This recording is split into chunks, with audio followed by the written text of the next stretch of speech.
3월 첫 주 첫날 또 우리가 하나님 앞에 예배드리는 주일로 맞이합니다.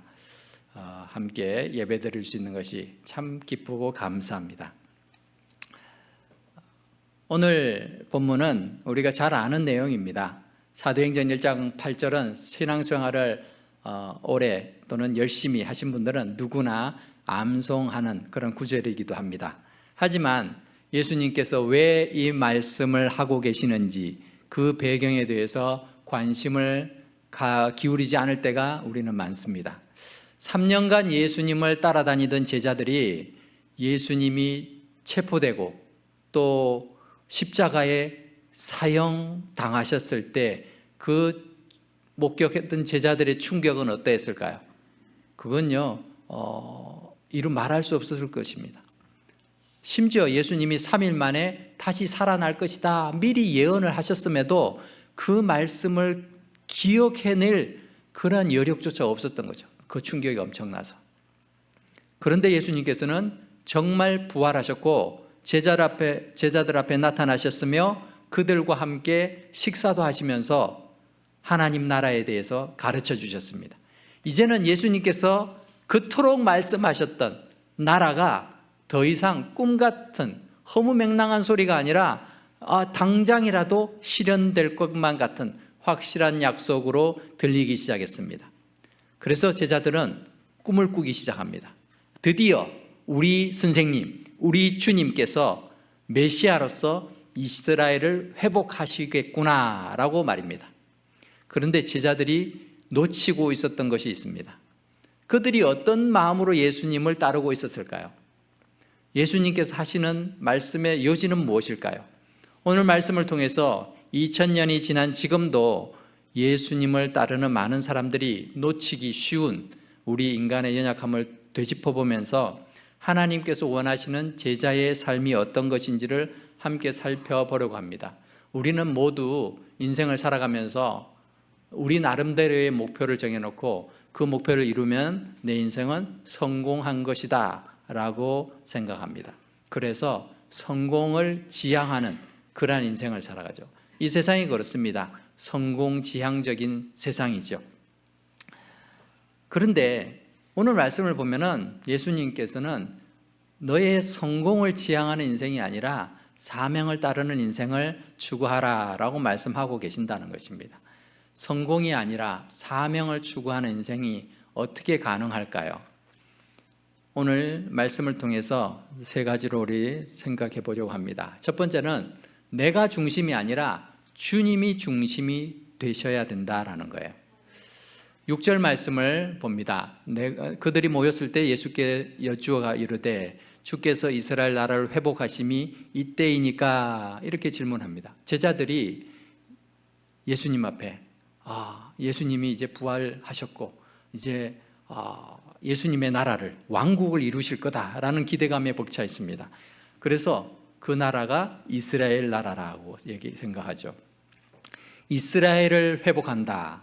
이스라엘 나라의 회복이라는 말의 의미가 무슨 뜻일까요? 왜 제자들은 이스라엘의 회복을 간절히 기다리고 있을까요? 그리고 예수님의 부활 이후에 그들은 왜 지금이 이스라엘의 회복 시기라고 생각했을까요? 유대인들은 오래전부터 그 날을 기다려왔습니다. 하나님께서 선지자를 통해서 약속하셨기 때문입니다. 심지어 남유다 왕국이 건재했을 그 시기에도 BC 600년, BC 700년 그 시기에도 하나님은 이미 남유다 왕국의 멸망을 얘기를 하셨어요. 남유다 왕국이 나의 말씀에 불순종하고 나를 떠났기 때문에 이 나라가 멸망하고 포로로 잡혀갈 것이다 라는 것을 예언하기 시작하셨습니다. 근데도 사람들은 지금 나라가 괜찮은데 왜? 아무런 대비도 아무도 경각심도 갖지 않았죠. 하지만 이사야 선지자를 통해서 하나님은 심판만 말씀하신 게 아니에요. 그리고 심판 이후에 회복을 하실 것을 얘기하십니다. 이사야 11장 11절을 보면은 그날에 주께서 다시 그의 손을 펴사 그 남은 백성을 여러 지역, 여러 나라들에 흩어져 있던 그 백성들을 돌아오게 하실 것이다 라고 예언하십니다. 이사야 선지자는 유다 민족이 바벨론 포로 이후에 귀환할 것만을 예언한 것이 아니라 장차 메시아 시대의 전 인류적 회복을 예언하고 있는 거예요. 이것은 하나님이 흩어진 백성을 다시 모으시겠다는 그런 영적 회복의 약속입니다. 하지만 멸망도 하지 않는 그런 나라에 살고 있는 민족이 심판에 대해서도 아무런 경각심이 없는 사람들이 회복에 대해서 말한들 무슨 의미가 있겠어요? 듣지 않았죠. 그 이후에 나라가 이제 침략을 당하고 멸망 직전에 있을 그 시기에 예레미야 선지자가 등장을 합니다. 예레미야 선지자 역시 심판 중에서도 하나님이 이 나라를 회복하실 거다, 우리 민족을 회복할 것이다 라는 회복의 소망을 선포하고 있습니다. 우리가 잘 아는 예레미야 31장 31절과 33절에 보면은 여호와의 말씀이니라, 보라 날이 이르리니 내가 이스라엘 집과 유다 집에 새 언약을 맺으리라. 지금 나라가 지금 풍전등화의 상황이 있는데 예레미야는 희망의 메시지, 회복의 메시지를 지금 선포하고 있는 거죠. 하나님이 이렇게 말씀하셨습니다. 하나님이 이스라엘 집과 유다 집, 그러니까 북이스라엘 남유다 왕국 다 합쳐서 하나님의 백성들을 향하여서 이렇게 새 언약을 맺으신다. 하나님께서 내가 그들의 하나님이 되고 그들은 내 백성이 될 것이다 라고 말씀하십니다 라고 선포하고 있는 것입니다. 그런데도 그들은 바벨론 포로기로 접어들죠. 70년간 바벨론에 포로로 잡혀가서 지내면서 이러한 약속들이 점점 희미해져 가고 있었습니다. 그럴 때 하나님께서는 바벨론 포로기에 에스겔 선지자를 세우셔서 마른 뼈 환상을 통해서 이스라엘의 회복을 예언하게 하십니다. 그래서 우리가 잘 아는 에스겔 37장 11절 12절을 보면은 하나님께서 말씀하시죠. 이 뼈들은 마른 뼈 가득한 그 골짜기에 있는 그 뼈들을 보면서 그 뼈들이 하나님의 말씀에 의해서 착착착 모여져 가지고 또 사람의 형상을 갖추고 또 나중에 가죽이 입혀지고 또 생기가 들어가서 큰 군대가 되는 모습을 보여주시면서 이 뼈들은 이스라엘 온 족속이다. 이 뼈들이 다 말라 비틀어지고 우리에게 소망이 없어지니 우리는 다 망했다라고 너희들은 생각할지 모르지만 내 백성들아, 내가 너희 무덤을 열고 너희로 거기에서 나오게 하고 이스라엘 땅으로 들어가게 하리라. 하나님께서 약속하시는 거예요.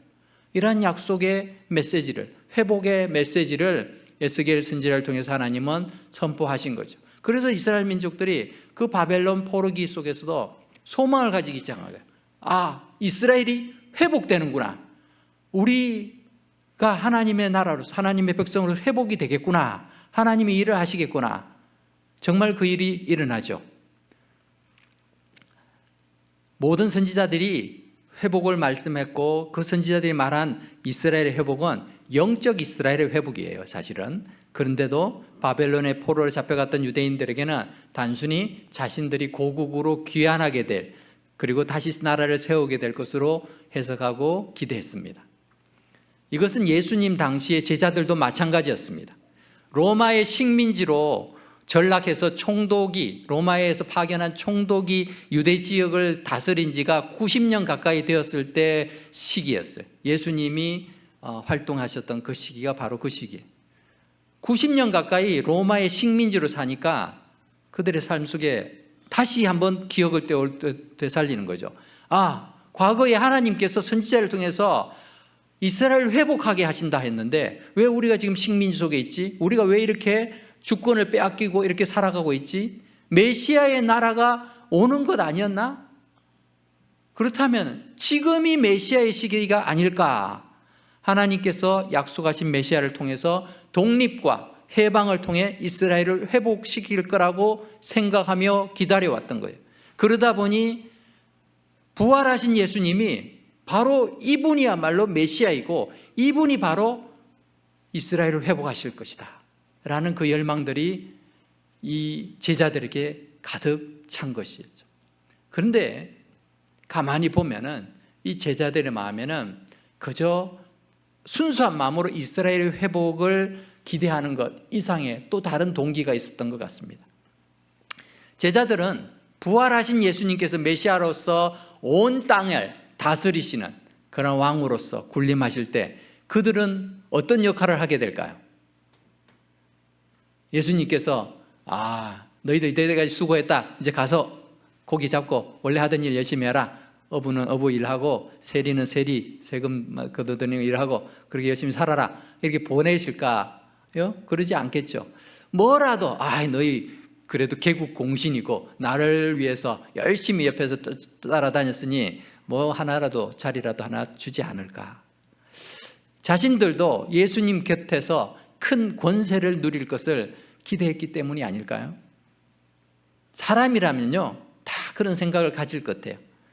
정치하는 사람들을 보면은 정치인들이 뭐 줄을 잘 서고 뭐 항상 이렇게 하잖아요. 그 이유가 누가 차기 대권자로 서면은 그 밑에 있던 사람들이 수고하면은 또 뭐 장관을 하건 뭘 하든 한 자리씩 다 하더라고요. 그런 걸 다 기대하면서 열심히 지지해주고 노력하고 이러고 있지 않습니까? 제자들의 마음에도 그런 게 있지 않았을까 이런 생각이 듭니다. 우리가 하나님의 나라가 임하기를 간절히 기도합니다. 주님 가르치신 기도에도 주님의 나라가 임하시기를 우리가 기도하죠. 그런데 하나님의 나라가 임하는 것을 우리가 왜 간구합니까? 그 간구가 하나님이 다스리심으로 인해서 내가 떵떵거리고 큰소리치고 내가 권세와 높임을 받고자 하는 마음이 포함되어 있다면 그 기도는 잘못된 것이라는 거죠. 그 하나님의 나라는 나를 위해서 하나님이 이루셔야 되는 나라가 되는 거잖아요. 하나님의 나라가 임하는 삶은 자신이 낮아지고 또 희생함을 통해서 이루어지는 것이지 사람이 높아짐으로 이루어질 수 없는 것입니다. 8절에서 제자들이 권능을 받는 목적이 자신들이 높아짐 때문이 아니라 주님의 증인이 되기 위함이라고 오늘 말씀하고 있죠. 그래서 너희가 권능을 받고, 예수님이 제자들이 권능을 받게 될 거라고 얘기하고 계세요. 근데 그 권능을 받아서 너희는 가서 너희 이름 드러내고 너희가 하는 모든 일들이 잘 되어가지고 성공해라, 이러기 위해서 권능 주시는 게 아니라는 걸 분명히 밝히고 있죠. 내 증인이 될 것이다. 권능을 받는 목적이 주님의 증인이 되는 것이죠. 나의 성공이 아닌 것입니다. 주님의 일을 하기 위함이었습니다. 많은 그리스도인들이 하나님께서 자신에게 큰 능력 주시기를 기도합니다. 성령의 은사나 또는 주님과의 특별하고 신비한 체험이나 계시나 환상 이런 걸 통해서 내가 특별한 존재가 되기를 원할 때가 많습니다. 그러나 이 모든 능력과 체험이 자신을 높이고 또 자신을 드러내는 결과가 된다면 그건 잘못이라는 거죠. 하나님께서 사람을 사용하셔서 하나님의 일들을 이루어 가세요. 그래서 어떤 때는 참 놀랍게 쓰임받는 사람들이 있죠. 오늘날 한국의 대형 교회들은 참 그런 일세 목회자들의 그 헌신과 희생을 통해서 세워집니다. 근데요, 교회가 대형 교회가 되면 어떤 문제가 발생하는가 하면 사람들이요 그 목사님을 너무나 존경하다 못해서 신성시합니다. 그래서 웬만한 대기업의 회장 이상의 대우를 하고 그 목사님의 말이 그냥 하나님 말로 듣는 거예요. 하나님의 말과 사람의 말을 구분해야 되는데 그 구분하는 감각이 사라집니다. 그리고요, 그런 대접을 받다 보면요, 아주 겸손했던 아주 평범했던 그런 목회자들도요 바뀌어가요. 그 사람이 나빠서가 아니에요. 사람의 본질이 그렇다는 거예요. 내가 성공하고 내가 높은 자리에 서면요 그렇게 돼버리는 거예요. 그러다 보니까 자기가 교회의 주인이라 착각을 하고 자기 마음대로 모든 걸 할 수 있다라고 생각을 하게 되죠. 그래서 문제들이 발생을 하는 거예요. 그분들이 처음부터 그렇게 된 거 아니죠. 다 그 권력의 맛, 어떤 성공의 맛, 이런 것들을 경험하다 보니까 그것에 현혹되어서 자신이 망가지게 되는 거죠. 이게 다 남의 일이라고 생각하기가 쉽죠. 나는 그런 거하고 상관없는 그냥 평신도고 보통 사람이야 라고 생각하지만요, 일반 성도의 삶도 마찬가지입니다. 여러분, 성공한 뒤에 신앙생활의 모습이 실패했을 때보다 못하다면 그 인생은 잘못 살고 있는 것입니다. 내가 어렵고 힘들 때에 하나님 앞에 간절히 매달리고 하나님 앞에 헌신하고 봉사했던 것보다 내가 지금은 잘 먹고 잘 살고 오히려 성공한 그런 내 나름대로는 그렇게 괜찮게 지낸다라고 생각하는데 하나님 앞에 더 나아가지 못하고 있다면 그 인생을 누가 성공한 인생으로 생각하겠습니까? 문제가 해결된 뒤에는 자신만을 위해서 살고 있다면 그 인생은 하나님 보실 때는 성공이 아니라 실패한 인생인 것입니다. 하나님께서 우리에게 은혜 주시고 권능을 주시는 목적은 내 인생 잘 먹고 잘 살라고 하신 것이 아니라 주님을 바라보고 주님의 일을 하라고 하시는 것임을 잊지 마시기 바랍니다. 나 중심이 아니라 주님이 내 삶의 주인 되시고 중심이 되도록 우리가 노력할 수 있기를 바랍니다. 두 번째로, 때와 시기는 하나님이 정하신다라는 것입니다. 7절에 예수님이 제자들에게 말씀하시죠. 때와 시기는 아버지께서 자기 구원 안에 두셨으니 너희가 알 바가 아니다. 너희가 알 수도 없고 하나님의 소관이다. 그런데 우리는 모든 것에 때가 있다는 걸 잘 알죠. 그럼에도 불구하고 우리는 내가 원하는 때와 내가 원하는 시기에 모든 일이 이루어지기를 원하고 그것을 목표로 살아갑니다. 내가 세운 시간표와 맞지 않게 일의 진행이 더디거나 또는 끝이 보이지 않으면 초조해하고 불안해하고 때로는 불평하고 원망하죠. 기도하면서도 내가 정해놓은 시간까지 응답되어지기를 원할 때가 많습니다. 그때가 지나면 더 이상 기도하지 않아요. 아니, 내가 시간을 정해서 하나님께 기도했는데 하나님 들어주시지 않네? 그럼 기도하지 마. 시간 지났으니까. 자기가 정해놨으니까. 어떤 분은 7일, 어떤 분은 21일, 어떤 분은 40일 정해놓고 기도하는 분들이 있어요. 기도했는데 안 되면은 안 들어주시나 보다. 자기가 정해놓은 거에서 맞추고 끝날 때가 많죠. 이처럼 우리는 기도할 때도 또는 예배 드릴 때도 그 시기와 때를 내가 정하려고 하지 않는가 우리가 곰곰이 생각해 봐야 됩니다. 하나님께서 기도하라 하시는 그런 마음이 들면요, 길을 가다가도요 멈추고 기도할 수 있어야 되는 거죠. 어떨 때는요, 그든 기도하라는 마음이 성령께서 주실 때가 있어요. 그런데 내가 바쁘니까 이거 먼저 하고, 내가 자꾸 그런 것을 주도권을 가지려고 하면요, 우리는 하나님의 음성, 성령의 음성에 둔감해지기가 참 쉽습니다. 예배는 주일에만 드리는 거로 고정해 놓는 것이 아니라 예배를 드릴 기회가 있으면 찾아서 예배를 드릴 수 있어야 돼요. 하나님이 예배 드리기를 기뻐하시는구나. 그리고 예배를 드리는 것이죠. 전도서 3장 11절에서 하나님이 모든 것을 지으시되 때를 따라 아름답게 하셨고 사람들에게 영원을 사모하는 마음을 주셨다고 했습니다. 그런데 하나님이 하시는 일의 시종을 사람으로 측량할 수 없게 하셨다. 그래서 하나님이 때를 정하시고 그 때의 처음과 끝, 그것은 우리가 할 수 없는 거예요. 그래서 우리는 주님을 바라보고 주님의 때를 기다리고 주님께서 원하실 때 우리가 그게 순종해야 될 줄 압니다. 인간은 주도권을 놓치고 싶어 하지 않는 그런 본성이 있어요. 내가 뭘 정하는 걸 좋아해요. 하다못해 남에게 밥 한 끼를 이렇게 같이 먹을 때도 내가 살 것 같으면 밥 사는 사람이 주도권을 가져요. 그죠? 그래서 식당도 자기가 그거 정하고 또 시간도 자기가 정할 수 있어요. 그리고 식사하면서도 대화의 주도권도 밥 사는 사람이 말을 많이 해요. 보통 그렇죠. 뇌물로 대접하기 위해서 그러지 않는 이상은 우리가 보통 그렇습니다. 그만큼 주도권을 가지려고 하는 그 마음들이 참 하나님 앞에서도 우리가 자꾸 그게 발동을 한다는 거죠. 주도권을 하나님께 맡겨드려야 됩니다. 때와 시기는 하나님께서 가지고 계시는 권한이구나. 그래서 우리가 때로는 아프고 힘들 때 빨리 낫게 해주십시오. 우리가 기도하죠. 그런데 낫게 하시지 않을도 우리가 뭐라고 할 말이 없는 거죠. 그 기한은 하나님이 정하시는 거예요. 욥도 마찬가지였습니다.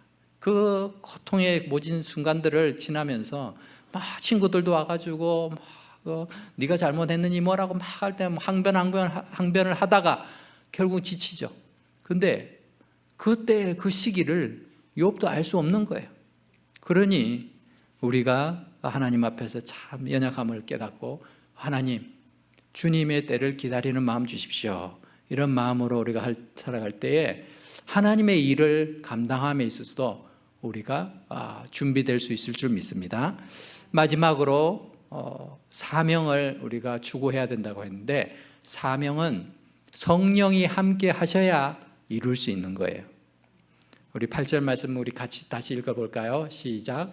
오직 성령이 너희에게 임하시면 너희가 권능을 받고 예루살렘과 온 유대와 사마리아와 땅 끝까지 이르러 내 증인이 되리라 하시니라. 아멘. 예수님께서 제자들에게 기대하시는 것은 회복된 이스라엘에서 권세를 누리며 또 많은 사람들의 부러움을 사며 그렇게 편안한 삶을 살아가는 인생이 아니었어요. 예수님이 지금 제자들에게 말씀하시는 것은 너희가 나의 증인으로서 고난과 핍박에 굴하지 않고 땅끝까지 복음을 전하는 그런 전도자의 삶을 살게 될 것이다 라고 말하는 거죠. 이것은 사람의 의지나 결단 능력만으로는 감당하기 어려운 사명입니다. 사명이기 때문에, 이게 성공이 아니라 사명이기 때문에 어려운 것이죠. 그래서 성령의 도우심이 필요했고 제자들은 성령을 기다려야만 했던 것입니다. 우리가 주님의 일을 한다라고 말할 때는요, 하나님 조금만 기다리세요, 내가 성공해서 주님의 일을 하겠습니다. 틀렸습니다. 내 능력을 하는 게 아니에요. 내가 돈이 많으면 주의 일을 하는 것, 또 내가 뭐 어떤 실력이 있으면 주의 일을 하는 것, 그거 아니라는 거예요. 성령께서 함께 하시지 않으면 우리 주의 일을 할 수가 없어요. 그래서 예수님께서는 성령이 너희에게 임하셔야 너희가 권능을 받고 내 증인이 된다라고 말씀하시는 거예요.